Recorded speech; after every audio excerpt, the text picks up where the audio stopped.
about 4 years ago. Yeah, it was my 2021.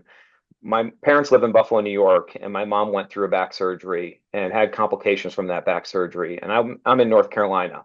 And so I decided, well, she'll be able to go through the surgery. I'll come in maybe when she goes to rehab. I came in wearing a professional wetsuit.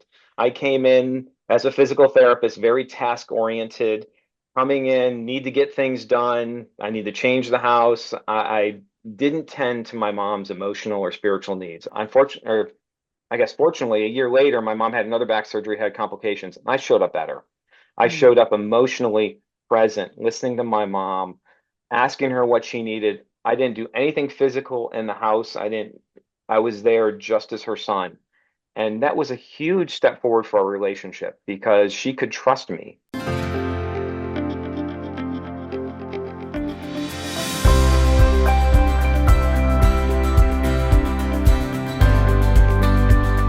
What if the best chapter of your life hasn't even begun yet? What lies within you is the power to live brighter, bolder, and truer than ever before. So welcome to Vivatude, where caregiving, connections, and career come into balance and where your vitality, vision, and voice shines through. Because the revolution isn't out there, it's already within you. Welcome to Vivatude. Pete, it's such a pleasure to have you here on our podcast. Thanks for finding the time to be with us. Oh, I appreciate it, Anu. Thanks for having me. Yeah, my first question, because I remember this from our time together at Heroic, where you were practicing your keynote speech and I was practicing mine, and we were there for recording our speaker reels. You said something that I've been wanting to double click on. You said everyone is a caregiver. What do you mean by that? Yeah, I think most people don't think they're caregivers, but my opinion is if you offer any level of physical, mental, emotional, or spiritual support, you are a caregiver. So you think about any relationship, even just us having a conversation here, we're in a sense caregiving to each other and also care receiving. So we're having this conversation with each other. And yeah, so at any level of that, we're meeting some of those needs every time we interact with anybody. Hmm. Would you expand on it, on what's your definition then of caregiving? Caregiving is, for me, is any relationship where I provide or someone else provides some type of support. Like I said, if I have friends that if I'm having a bad day, I'll reach out to them and say, hey, can we go for a run? And so we're physically doing something, but they're there for me. And then so I have people that I can text or they'll text me just to pray for me. That's it. That I don't need anything else. And so I think it's one of those things that it really every situation is a caregiving in my mind. I think every Hmm. conversation we have is in a sense a caregiving situation. Unfortunately, I think people think caregiving is just physical assistance, like caring for mom or dad, caring for a spouse, caring for a child, where you're physically doing something. And I think we're missing the boat when people say they're so stressed and they don't understand why they're stressed because they're maybe not necessarily giving physical support to somebody, but they have that person that is emotionally just draining them nonstop. And they don't realize wait, I'm in a caregiving situation for this person, and maybe they're relying on me more than I think they are. So yeah, I think every situation in my mind is caregiving. Wow, wow. I think that's a different way of looking at it, and it's just such, as you describe it, so valid. And there's something else you said, that there is care receiving. Mhm. And as I think of that, caregiving can feel very stressful and very depleting. And you are saying that, there is care receiving as well, where you can balance it. Is care receiving balancing caregiving, or how does care receiving work? It is. I say it's balancing as well. One of the thing is I'll use personally. I'm going to use I statements. I was a physical therapist for 30 years, and I would go into situations and help my patients physically and mentally. but I was missing this whole spiritual and emotional component. And one of the things is, and as I'm helping families navigate things, you have one caregiver who is just pouring everything out, taking care of that other person. And in a sense, they want something in return. They're starving, they're empty. And a lot of times, I think the ones that where it failed the most is they had expectations of what they wanted to get back from the other person. And they couldn't identify that as I need something, I need to receive, basically, if you think about it. I want something in return. And they were frustrated and they couldn't figure that out. So there is a balance. Unfortunately, it's not a 50-50. It's a wave. Some days we're giving 75% and getting 25% back. The failure, I think, in some instances is when the expectation is I need to have 75% back from this other person, and that person's not capable of giving more than, say, 20% because of health issues or whatever's going on.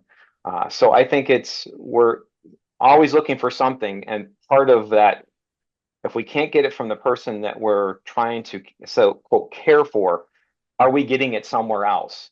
Because if not, then we're getting burned out and we're just pouring out and we're never getting filled back up. And that's the frustration, because I'm seeing so high levels of caregiver stress and burnout. And people can't define it. They just know they're overwhelmed and they can't define what that looks like.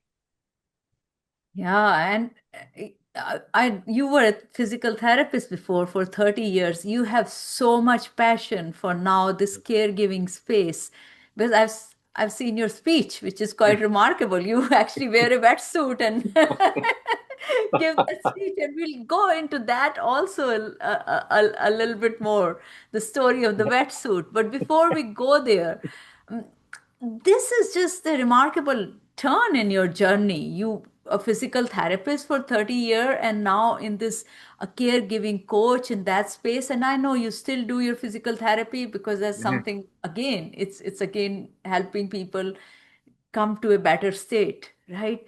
But you are also helping the caregivers. What brought this change? What's your story? Yeah, so interesting. Yeah, thank you for asking that. So yeah, like I said, physical therapist for now 32 years, but about 4 years ago, yeah, we've been 2021. My parents live in Buffalo, New York, and my mom went through a back surgery and had complications from that back surgery. And I'm in North Carolina. And so I decided, well, she'll be able to go through the surgery. I'll come in maybe when she goes to rehab. And every day that I talked to my mom, she became more and more incoherent. She basically was over medicated, and there were some things going on. She had some complications from her surgery, and talk about feeling helpless.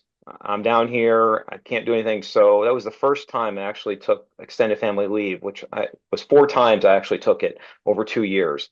As I went up there, and this wetsuit that we talk about, I came in wearing a professional wetsuit. I came in as a physical therapist, very task oriented, coming in, need to get things done. I need to change the house. I didn't tend to my mom's emotional or spiritual needs. I was mental and physical. Let's get things done. I'm only here for a few weeks. And I completely missed the boat.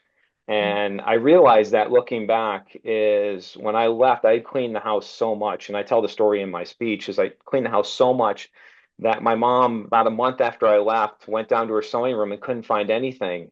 So for 5 days, she didn't talk to me. Mm. And she was mad because I didn't meet her emotional and spiritual needs. I didn't involve her in any of the decisions. I was my professional wetsuit. I'll come in, I make recommendations, and I'll see you later, and I'm gone.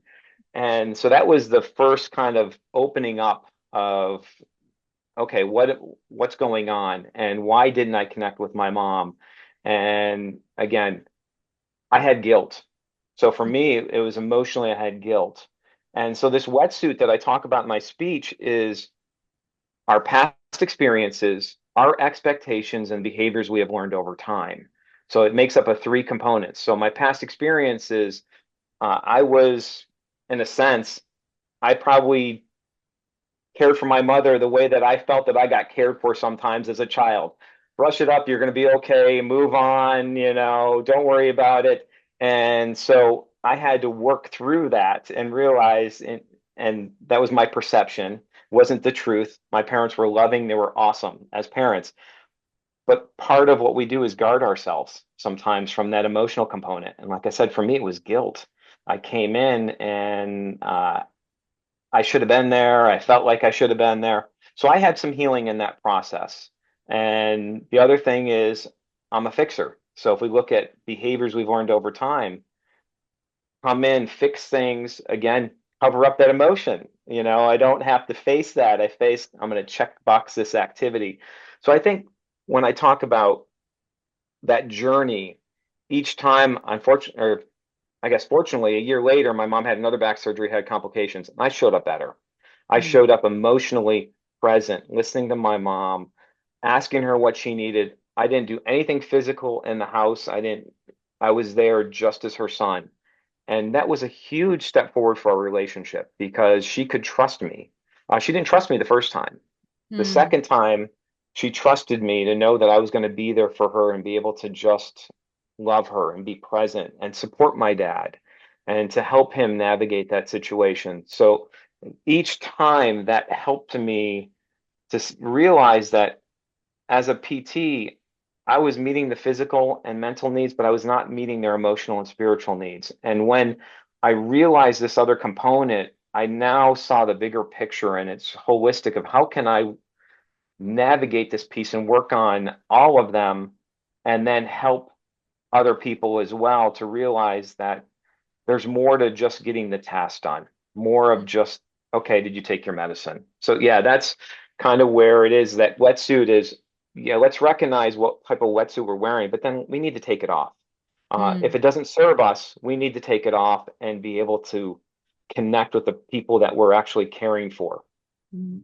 Is your invitation then in your keynote is inviting people to take that wetsuit off, the caregivers, and look at the whole picture? Because sometimes the drain on them might be coming from overdoing the physical aspects. Oh, I need to fix this, or I need to, rehaul the whole house, and Yeah. that's my basic task. Yeah. Yeah, interesting. So my dad's a retired engineer. And my dad, if there is a check box, if there is a list of activities, my dad has a list of everything that needs to be done. And unfortunately, I had to have a conversation with him, is that my mom is not machinery at the plant. We need to get up, you need to eat, you need to get dressed, you need to take your medicine, you need to check your vitals, you need to do all this stuff. And then he would get upset when she wouldn't do it because she would push back because Mm. she, one, for many different reasons, which we can talk about if we want, is that uh, it was overwhelming to her. Mm. She's a retired teacher and special ed teacher. She's on the opposite spectrum. She's creative. My dad's analytical. And so part of getting my dad to understand is that, yeah, these lists are great, but if all it's doing is stressing mom out and mom doesn't want to look at that and she's getting upset and it's all it's doing is raising her anxiety and her blood pressure, then we need to find another way to do it where maybe mom can take over and do it her way. As long as she Mm. gets it done, it doesn't have to be your way. So I think that's part of that, looking at this whole person and every aspect and what are mom's gifts, what are dad's gifts, and then how can we work together to try to meet in the middle somewhere to where we're not being stressed. Yeah, yeah, And I'm not getting calls. they have figured it out. But what a gift it is when people can, both the caregiver and receiver are in this relationship where it becomes a little bit mutual, where we are working together. I'm taking the care, I'm receiving that care that's being given, but the giver also is very aware on how, where, what to give, Yeah, right? yeah. So I I know again from your speech now that you give that speech, and it's such a brilliant speech. I wish we could just do the speech here. It's just amazing. You also talk about how you were able to put it in practice for yourself when you became a caregiver for your wife. Yeah, that was huge because when my wife was diagnosed with cancer, would have been 2 years ago, actually in August. And so that's 2 years after going through what my mom went through and learning everything. And when it came time to care for my wife when she was diagnosed, I was I didn't have any wetsuit on at that point. I was completely vulnerable to and present with her. But the thing that, she said in the past, and she has no problem with me saying it, I would say 10 years ago, if she became sick, I would get upset. It's one of the things I think, again, that was unknowingly that I was getting something and receiving from her. And when she was sick, it's one of those things that I'm like, she's like, you were mad at me if I got sick. And I don't think I was, but that was a perception she got, like, oh, you're not feeling well. So now this cancer comes along, which would think that she would have this concern that, okay, is Pete going to be there for me? And I was there from day one. When she was diagnosed, it was all about, what can I do to help you? I'm here to support you.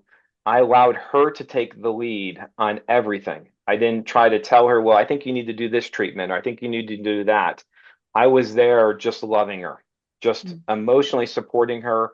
And the key was, as she was emotionally coming to me to support her, I wasn't expecting her to emotionally support me in return. I loved her. I listened to her. I allowed her to vent any frustration she had. And then what I was able to do was go to my family, or I have a really good group of men in my life, part of a Christian brotherhood that I can lean on. So instead of going to my wife and saying, I'm concerned or this is what's bothering me, I didn't have to express any of that to my wife. I could go to my friends and say, hey guys, I'm struggling today. Marissa's having a really bad day and it's affecting me. And they were there to support me. So I was able to help fill her up, but then I went to somebody else to fill me up. And that was huge because I've seen relationships fail, like I said, where the person who's sick is also caring for the rest of the family emotionally or spiritually, and they're doing all this stuff and they're exhausted. So Mm. part of that is finding that network of community. So I had a network, I call them the support crew. I'm an endurance athlete. And so I run 100 miles and I've done triathlons. So we need people there that are going to help you and have different roles. So I had different people in my life to help me, to fill me up, so that way I could be there for my wife. And it was, people looked at us multiple times and said, you guys can't be as good as you are.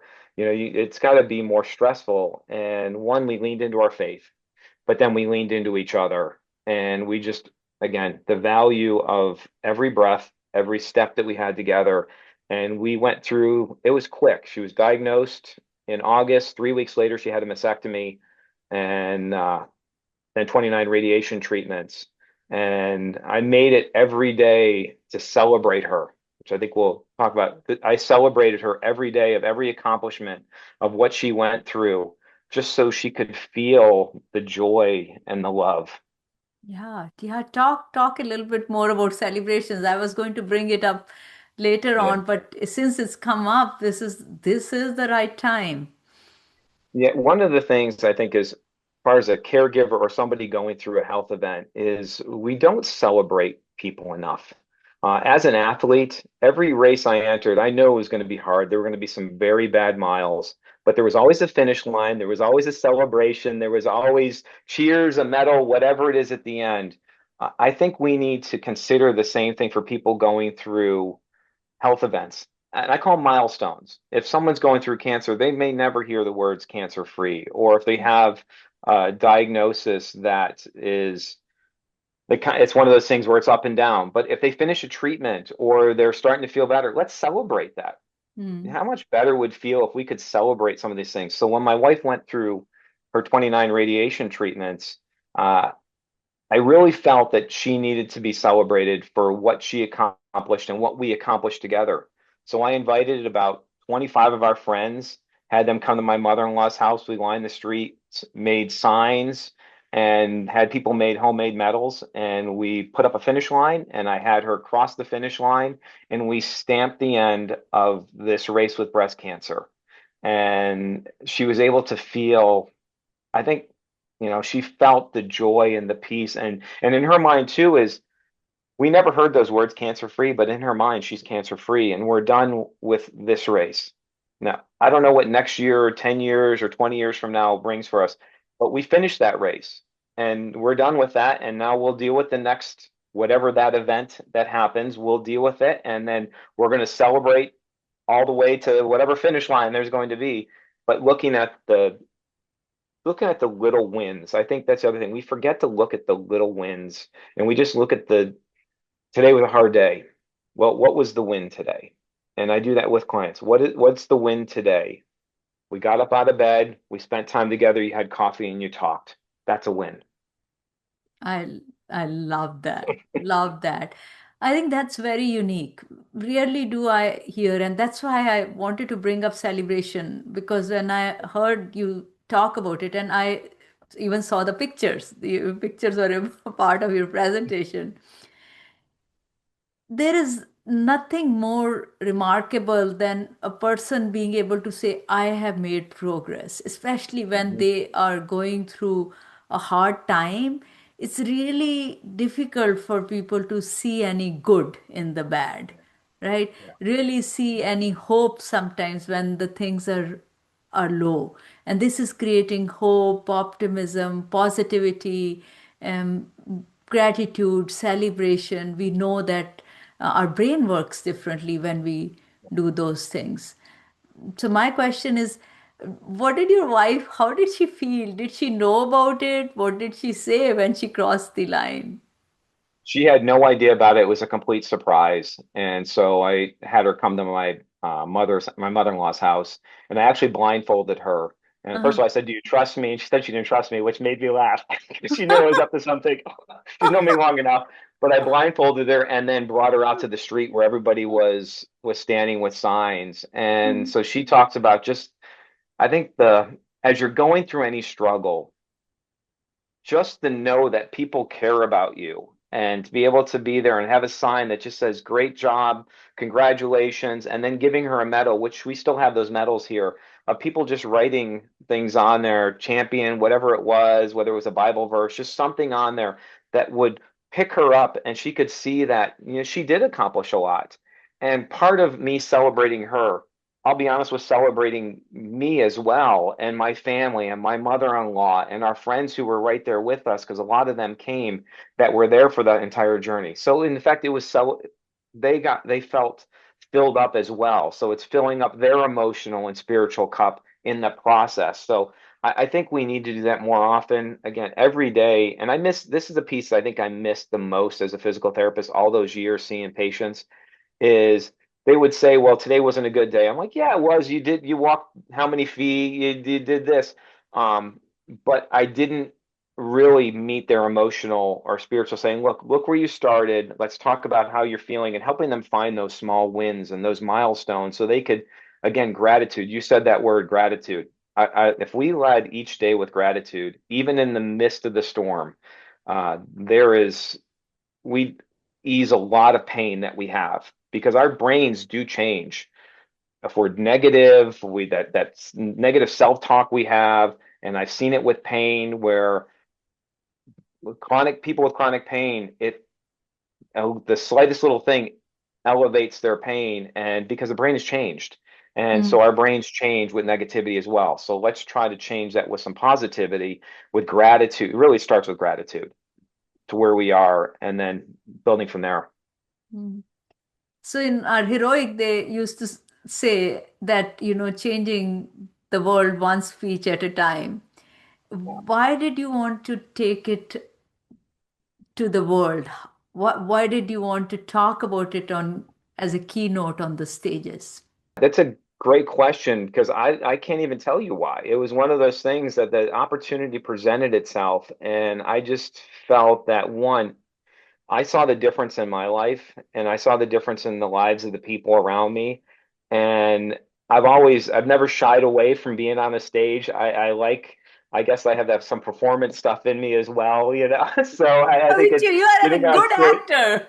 Yeah, if I'm wearing a wetsuit on stage, I guess how can you, I guess I have to be. But if I can't, if I'm not on an athletic field, running or doing a marathon or triathlon, the stage is the next best thing. It gives me that excitement. It's there's some fear obviously with you getting up on the stage in a wetsuit, but one of those things is I think getting that message out and being vulnerable. One of the things that I think I do well, and what I think how I've been created is to be vulnerable. I don't have all the answers. I make mistakes. This has been hard to get to this spot. I had a lot of wound work that I needed to, and we could spend hours on the work that I've done over the past 3 years to try to grow as a person, to be able to be more vulnerable with the people around me and to be open and honest, knowing that I don't have the answers. And let's say, guess what? We're going to work it out together. So on the stage is the same thing, being on the stage saying, look, I don't have all the answers, but here, let me help you. This is what I learned in the process, and maybe let's learn together. So I think like I said, my mom was a teacher and special ed teacher, and my dad was an engineer. So I like to take things that are very complex and make them as simple as possible. And I think that's one of the gifts, hopefully, that I think I have. And so getting on a stage allows me to do that, and it's fun. What I also felt was, as a result of that, as a result of your vulnerability, your humility, you connect with people at the deepest level. When I was listening to you, sitting in the audience, I was in that journey with you. I could feel my own wetsuit. When you showed the discomfort in the wetsuit, I was discomfortable. I wore that discomfort in whatever I was wearing. And when you kind of took that off, I felt free at that moment. So you have that ability to connect and take people along on your journey. And I think that helps people see this. Really, it's in our world today, it's becoming a more and more difficult Yeah. space place to be in. There's so many things we are juggling, lives becoming harder, the world itself is in, seems like, in turmoil. There are pressures from aging parents, spouses going through health issues, children, work, and there comes this new way of looking at this.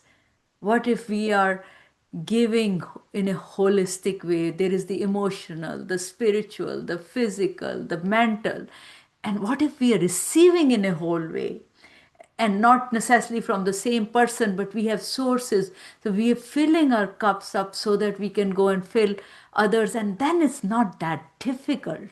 It doesn't have to be so draining and depleting.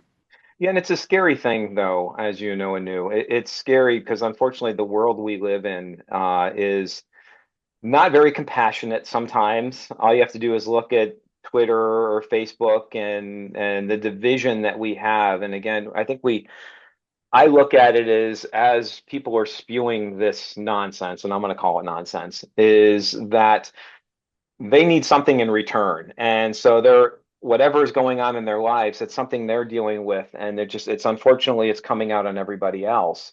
And so there's a feeling that, well, if I'm going to be vulnerable, someone may attack me. But I think what we have to realize, and what I've realized over time, is that if I'm strong enough in my vulnerability and my humility, it doesn't matter what anybody else says. Okay. Mm. I've learned to be able to kind of protect myself and realize and just have empathy for this person now. And that's taken a while to get there because I was not that guy years and years ago. Someone came at me, I'm going to come back at them verbally. I'm going to try to outword them. I'm going to try to outmaneuver them. But part of this vulnerability is realizing that, look, we're going to cross boundaries with love. We're going to cross boundaries with empathy. We're going to cross boundaries with humility. And that goes in all our space. But then if we think about it with caregiving, I'm going to twist it back to caregiving a little bit, is that there are times I've gone in to see clients and they're just miserable. They don't Mhm. feel well. Their family doesn't talk to them because of so many different reasons. They're just angry at the world. They're angry. And as I sit there, as I've learned over years, I've been able to now discern there's fear. There's maybe some guilt there. There's some sadness under there. Anger is a secondary emotion. So part of what I try to do now and what I try to help family members dealing with somebody in their family is, okay, let's recognize what's going on. Now, you can't heal them, but we can start asking questions to get them to heal. So if they're angry, well, okay, I feel the anger. I know you're mad at me. I know you're giving, well, let's talk about that. What is it? Do you feel like I'm coming in as a caregiver and telling you what to do and you don't feel like you have a say? Well, let's talk about that. Okay, how can we build that bridge to get to that sadness or get to that shame or guilt or whatever it's sitting underneath there and try to heal that? And then the relationship becomes, we can be vulnerable with each other. We can be more open and we can connect. That is where the best caregiving experiences I've ever seen and that I've been in myself is when there's open and honesty. And it's, if I tell you I'm having a bad day, you're not telling me how to fix it. You're just sitting with me and telling me that I understand, I feel you.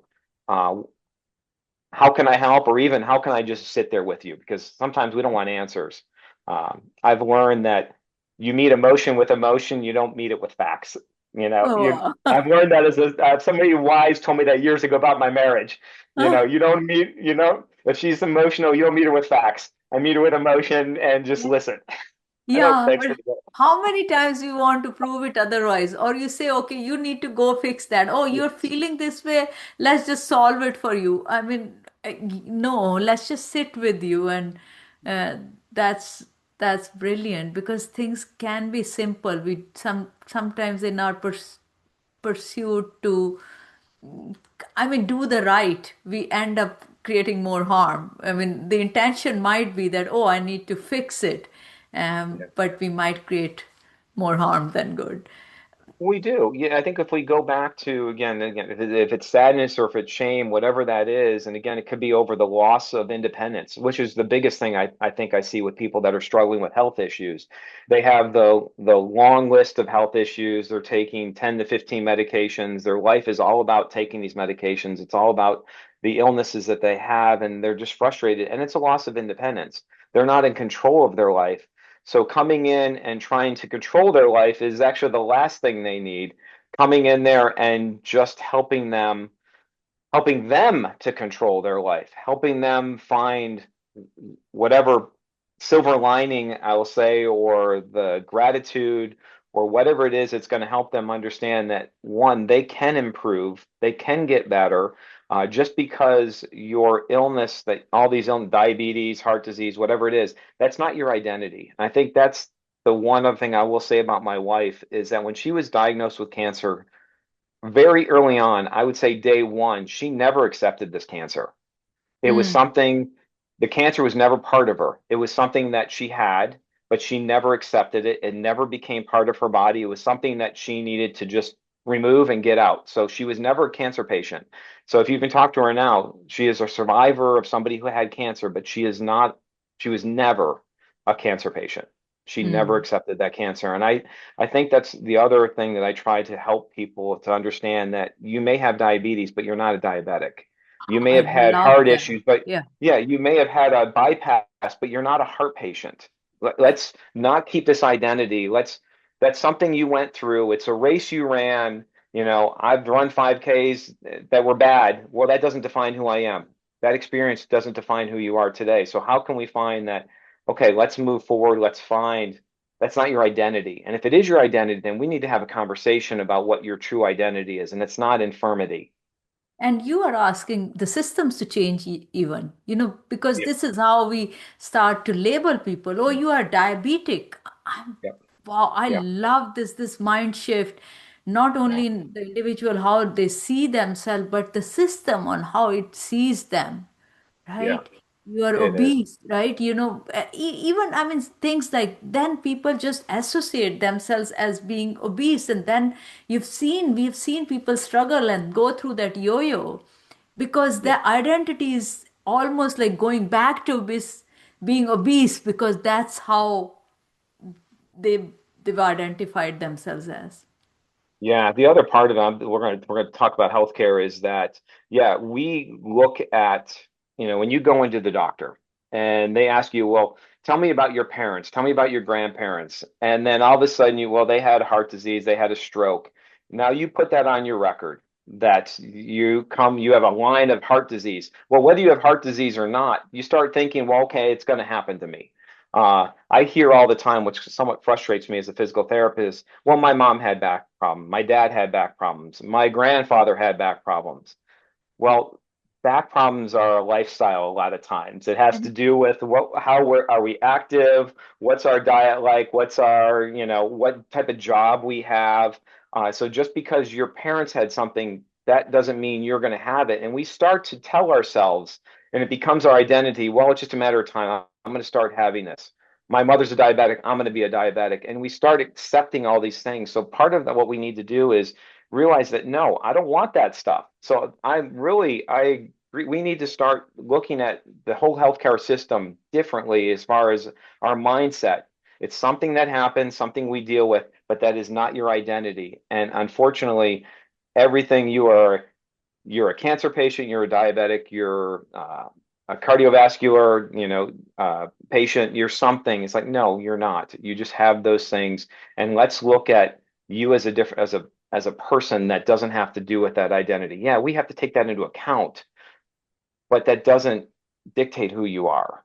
So yeah, I'm trying to do a mind shift on just the whole healthcare system because I could spend hours on what I think is wrong with it. Maybe another podcast for Yeah, that. yeah, that's it. So now moving towards the very final segment where I Mhm. wanted to talk a little bit about both the tools for caregivers, what are some of the things that can help them, support them in their journey as caregivers Mhm. and care receivers. Yeah. So yeah, the first thing is this word. I wrestled anew for over a year. I don't like the word caregiver. I don't like the word patient. And I've tried, I've gone to Chat GPT, like, is there another word? And it's really, I can't find anything. But I think we need to now reframe ourselves. We're care partners. This is a partnership.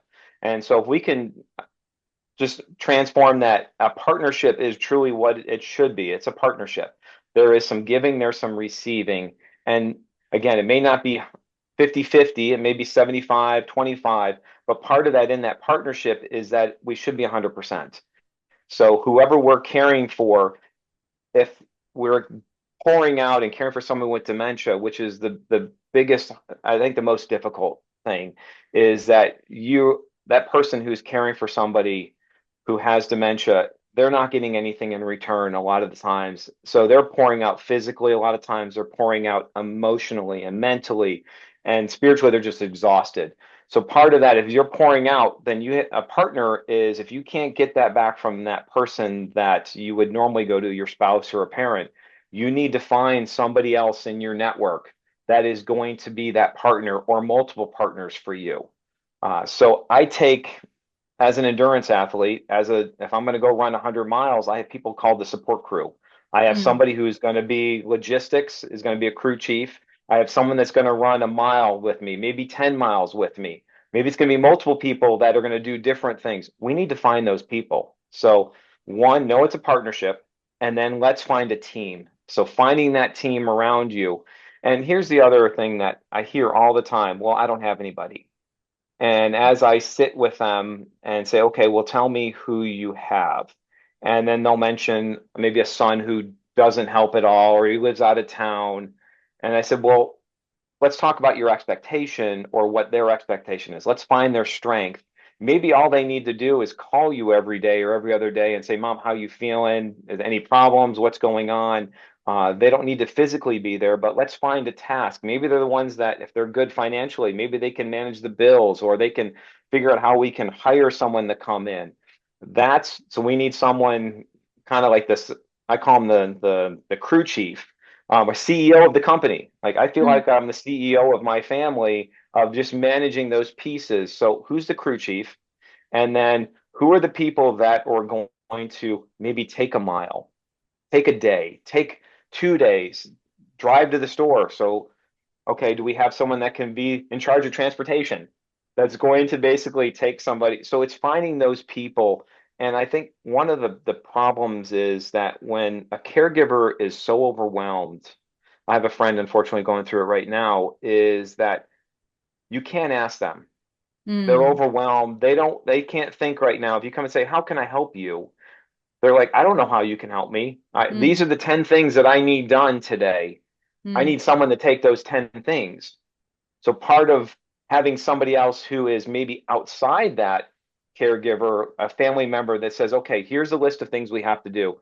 I need you to mow the lawn. I need someone to do the dishes. I need you to run someone to run kids to their activities." So it's finding that person. It's usually not the person who's the quote caregiver right in the middle of it. It needs to be somebody else. So part of what I do is let's find somebody in your family that can assume that role, whether they're in town or out of town. That doesn't make a difference, but has a skill set that is somewhat organized, that can put up a Google Calendar that says, okay, here's all our appointments. Who can we find to take next Tuesday's appointment? I don't have anybody for next Tuesday at 10 o'clock. Who can do that? And then the other thing, and I think part of what people are afraid, I hear all the time, and I know I've been guilty of this, is when you know someone needs help, there's some hesitation sometimes because if I say I can help, then I'm going to have 20 things that they're going to ask me to do, and I can only do two. Part of what I think we need to have an understanding is that if we're honest with each other and all someone can do is offer one thing, we need to be grateful for that. mm, And they mm. take one thing off that table. And again, it could be just a listening ear that's not going to vent back to them. Just let them pour their emotional cup out on them, and they can just listen to everything and then fill them up, however, with love, with spiritually, whatever that is, praying for them, just something to help them to say, hey, let's go for a walk. Let's see if we can fill you up physically. But it's finding those people in your network, and they're there. As long as expectations are put up front. Um, if we can, that's all they can do is one thing. We need to be grateful for that, and we're not, unfortunately. Well, then we did this. They didn't do that. You know how many times I heard that as a physical therapist? Yeah, my son came to town. This is all he did, and then he left. Mm, Well, let's mm. be grateful that he came to town and did what Yeah. he did, you And he know? came So and saw you. Yeah, yeah. yes. Yeah, so that support group and that goes to that filling up the cups, like I said, physically, mentally, emotionally, and spiritual. We have to fill up each one of those and we can fill up between all of them, So yeah. This has been such a wonderful conversation because what I'm hearing is that, caregiving is not just caregiving, it's care partnership. And then you have a team, if not create a team. And there is Mhm. always, you may not see the members right now, but there are different ways of finding those right people to help you. Don't be afraid to ask for help, and then whatever help you get, be grateful for that. So just Yeah. such beautiful reminders on how we approach this area of care partnership, because guess what, we are all in it. This is something which is present, it's happening to us. Instead of having it happen to us, we can be more intentional and deliberate about it, and this way we feed ourselves and feed others, and everyone wins in the process. They do. Yeah. And it can be beautiful. There's still some struggle, but even the hardest races I've ever done, the finish line, and there is joy. We can find joy somewhere. So it's finding the joy and not thinking about how bad that last day was or that frustration. So we need to continue to show up and be present. So yeah, thank you. I love it. It's such a pleasure, Pete. It's so wonderful to have you on our show, and I thank you so very much. Oh, you're very welcome. Yeah, if anybody needs to, I have a website which I think you'll probably link anew. I do offer one thing as far as I offer coaching, so I get in the middle and help people set up finding your team. But the other thing I do is that I look at, because I've been a physical therapist, I have the healthcare knowledge. I can look at that healthcare piece and look at kind of see in the future a little bit and see what needs you need as far as okay, maybe now's the time to try to set up that team ahead of time before you actually register for that race and before you get in the middle of it. So I help people do that as well. If anybody's interested, you can on the website, and I also have a blog that I do talk about these things. Wonderful. I'll be sharing all the resources, and I invite our listeners to reach out to you, even for your, wise counsel and Yeah, coaching. You have just such beautiful way of engaging with people and um, connect with them and at a deep level. So thank you so much for your time. you're welcome. Thanks, Anu.